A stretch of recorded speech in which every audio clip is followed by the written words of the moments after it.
नमस्कार, सनमार्ग लाइव में आपका स्वागत है। दोपहर की तमाम बड़ी खबरों के साथ मैं हूं खुशबू राय और खबरों में सबसे पहले बात करेंगे भाजपा की। भाजपा झारखंड प्रदेश की 1 दिवसीय मीडिया कार्यशाला आयोजित की गई। रविवार को मुख्यमंत्री रघुवर दास ने कार्यशाला का उद्घाटन किया। कार्यशाला में पार्टी के राष्ट्रीय प्रवक्ता संबित पात्रा, राष्ट्रीय मीडिया प्रमुख अनिल बलूनी, सह प्रमुख संजय मयूख ने कार्यकर्ताओं का मार्गदर्शन किया। मौके पर कार्यकर्ताओं को सोशल मीडिया और मीडिया का उपयोग कैसे करें, इसकी जानकारी दी गई। एक निश्चित रूप से सोशल मीडिया आज जो स्पीड और क्वालिटी और जिस गति से वो चलता है, उसका इस्तेमाल आप सभी जानते हैं कि हमारे आदरणीय प्रधानमंत्री जी सोशल मीडिया का इस्तेमाल पूरी दुनिया में करने वाले एकमात्र नेता हैं।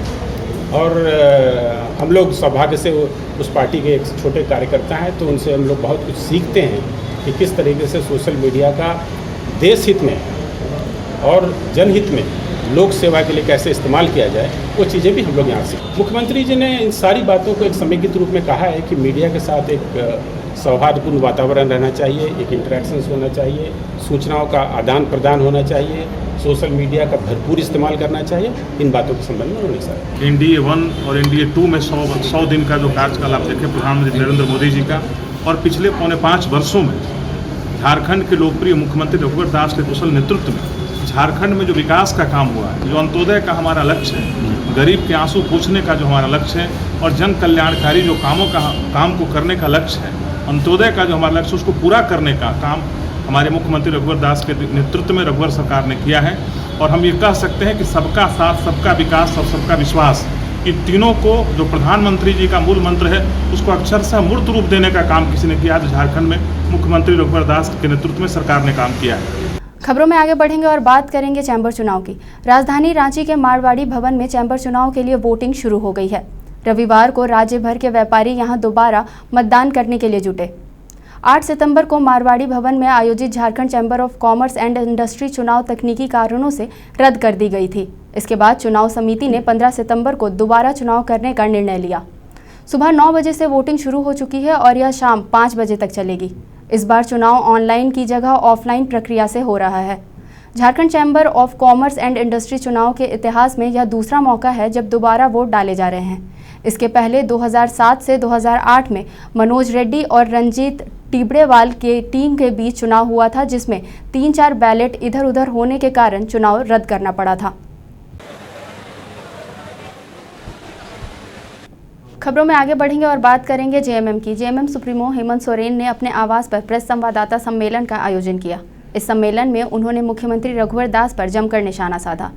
हेमंत सोरेन ने आरोप लगाते हुए बताया है कि रघुवर दास अनर्गल बयानबाजी कर रहे हैं। अगर हमने 500 करोड़ की ज़मीन खरीदी है तो 5 साल बीतने को है, झारखंड सरकार द्वारा इसकी जांच क्यों नहीं करवाई गई। मुख्यमंत्री रघुवर दास ने ऐसा आरोप लगाकर हमारी छवि को धूमिल करने का प्रयास किया है। हमने वकील के माध्यम से लीगल नोटिस भेजा है ताकि वह अपने झूठे आरोपों को वापस ले और माफ़ी मांगे। अगर वह 7 दिनों के अंदर माफ़ी नहीं मांगते हैं तो उन पर कानूनी कार्रवाई की जाएगी। कि माननीय मुख्यमंत्री जी मेरे ऊपर अनाप शनाप आरोप लगा रहे हैं कि हेमंत सोरेन ने 500 करोड़ रुपए की जमीनें खरीदी है। पता नहीं राज्य में, देश में, विदेशों में पता नहीं क्या क्या उलूल जुलूल बोलते हैं, कुछ समझ में नहीं आता। और जहां तक मैं समझता हूं कि सार्वजनिक जीवन में जीने वाला व्यक्ति जो होता है, उसकी छवि ही उसकी पूंजी होती है। और इस तरह के बयानों से मेरा ये मानना है कि हमारे मुख्यमंत्री जी ने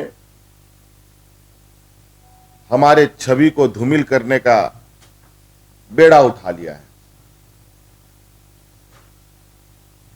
इसी विषय पर हमारा ये आज बात है। जैसे कि हमने पहले भी कहा था, हम इस विषय पर अपने कानूनी सहयोगियों से जानकारी लेकर इस विषय पर मैं कानूनी कदम भी उठा सकता हूं। और इसको लेकर हमने अपने वकील के माध्यम से माननीय मुख्यमंत्री जी को कल लीगल नोटिस भेज दिया है कि किस तरीके से मुख्यमंत्री जी लगातार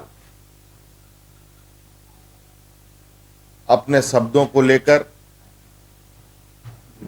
चर्चा में रहते हैं, अपने बयानों को लेकर चर्चा में रहते हैं। मुझे कभी कभी लगता है, या अभी इसको महसूस कीजिएगा कि इनके जो बड़ी बड़ी लाल लाल आंखों में आप देखेंगे, झांक कर देखेंगे, तो आपको पता चलेगा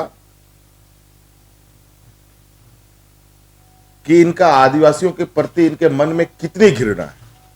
5 साल बीतने जा रहे हैं सरकार को,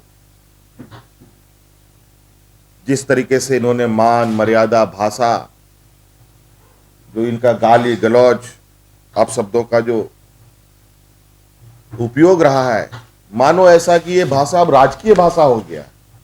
जिस तरीके से झारखंड के शहीदों को, झारखंड के धरती पुत्रों को आतंकित करने का प्रयास हो रहा है, ये अब नहीं चलेगा। झारखंड ही मर सकता है लेकिन झुक नहीं सकता। खबरों में आगे बढ़ेंगे और बात करेंगे धरनी पहाड़ की। पाकुड़ जिले के हिरनपुर प्रखंड के पहाड़ पर स्थित धरनी पहाड़ पर्यटन क्षेत्र के रूप में विकसित होगा। प्रशासन की ओर से 1000 फीट ऊंचाई पर धरनी पहाड़ जाने के लिए सीढ़ी नुमा सड़क बनाया जाएगा। उसके बाद मुख्य द्वार पर शेड का निर्माण किया जाएगा। इसके लिए आज डीसी कुलदीप चौधरी, डीडीसी सहित कई विभागों के अधिकारियों के साथ धरनी पहाड़ पहुंचे। अधिकारियों ने पहाड़ पर पौधारोपण भी किया। वर्षों से धरनी पहाड़ को पर्यटन क्षेत्र के रूप में विकसित करने की मांग होती रही है। मुख्यमंत्री रघुवर दास ने धरनी पहाड़ को पर्यटन के रूप में विकसित करने की घोषणा पाकुड़ के दौरे पर आने के दौरान ही की थी। इस पहाड़ को पर्यटन क्षेत्र बनाने से आसपास के लोगों को रोजगार का भी मौका मिलेगा। अब बात बुरमू की। प्रजापति ब्रह्मा कुमारी ईश्वरीय विश्वविद्यालय के बैनर तले बुरमू स्थित आरा गांव में वृक्षारोपण किया गया। मौके पर शांति दूतों, महिलाओं और पुरुषों के द्वारा सैकड़ों गड्ढे खोदकर फलदार व छायादार पौधे लगाए गए। इस दौरान सेना के जवान अजय साहू वहां मौजूद रहे। बता दें कि अजय साहू के द्वारा प्रजापति ब्रह्मा कुमारी ईश्वरीय विश्वविद्यालय के लिए जमीन दान किया गया है, जिस पर आज सैकड़ों फलदार व छायादार पौधे लगाए गए हैं। प्रजापति ब्रह्मा कुमारी ईश्वरीय विश्वविद्यालय के बैनर तले बुरमू स्थित आरा गांव में वृक्षारोपण किया गया। शांति दूतों, महिलाओं और पुरुषों के द्वारा सैकड़ों गड्ढे खोदकर फलदार व छायादार पौधे लगाए गए। इस दौरान सेना के जवान अजय साहू वहां मौजूद थे। बता दें कि अजय साहू के द्वारा प्रजापति ब्रह्मा कुमारी ईश्वरीय विश्वविद्यालय के लिए जमीन दान किया गया है, जिस पर आज सैकड़ों फलदार व छायादार पौधे लगाए गए। अब तक के लिए बस इतना ही। दिन भर की तमाम बड़ी खबरों से अपडेट रहने के लिए सनमार्ग लाइव को सब्सक्राइब करें। नमस्कार।